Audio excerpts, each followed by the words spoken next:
எப்படி இருக்கும்? அதை பார்த்தீங்கன்னா ரசிக்க தான் முடியும் தவிர அந்த படத்தோட எமோஷனும் கோவில் கண்டென்ட் மிஸ் ஆகிடும்ல. பையனை கடத்திட்டு ஒய்ஃபை கடத்துகிற சீனில் ஒய்ஃபை வந்து ஒரு சைடு கடத்த போவாங்க, பையனை ஒரு சைடு கடத்த போவாங்க. இது ஒரு மெயினான சீன் போயிட்டு இருக்கும்.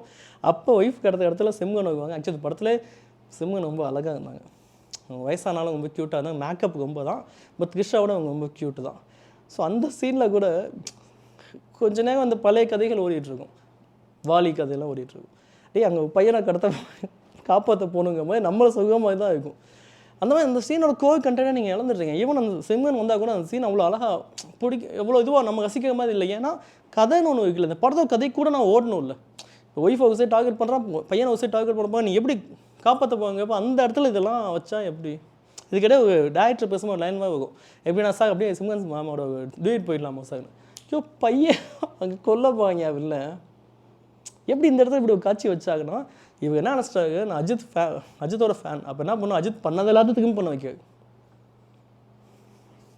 இது இல்லைங்க உண்மையான ஃபேன் பை சம்பவம், இது இல்லை. இப்போ கீழே லிங்க் கிளிக் பண்ணிட்டு உள்ள வாங்க.